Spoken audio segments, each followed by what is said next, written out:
இன்றே டவுன்லோட் செய்து உங்கள் ஃபேவரட் ஷோக்களை என்ஜாய் பண்ணுங்க. தீனா மாமாக்கு உள்ள மருந்து கொடுத்திருக்கேன். அந்த மருந்து சாப்பிட்டா ரொம்ப கால் வலிக்கும்னு டாக்டர் சொல்லிருக்காரு. அதனால அப்பப்போ காலெல்லாம் அமுக்கி விட்டுதான் அவரை பாத்துக்கணும். அத ஆம்பளைங்க செஞ்சாதான் சரியா இருக்கும்.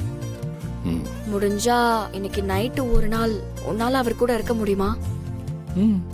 இருக்கேனே. இல்ல வேண்டாம், நானே பாத்துக்கிறேன். அப்புறம் நான் வந்து உன்கிட்ட ஹெல்ப் கேட்டேன்னு நீ ஏதாவது குத்தி காட்டி சொன்னாலும் சொல்லுவேன். நீ பாட்டுக்கு பேசிட்டே போற. அவருக்கு நான் பண்ண மாட்டேனா? நீங்க வரதுக்கு முன்னாடி எல்லா வேலையும் நான் தான் பார்த்துக்கிட்டு இருந்தேன்.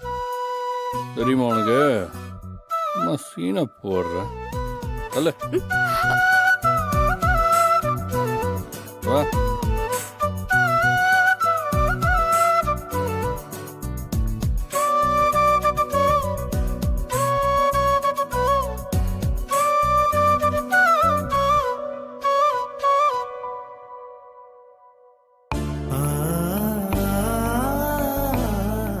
மாமா, இன்னைக்கு நைட்டு முழுக்க கருணா உங்க கூட தான் இருப்பா மாமா. ஏதாச்சும் வேணும்னா நீங்க அவன்கிட்டே கேட்டுக்கோங்க. சரிம்மா.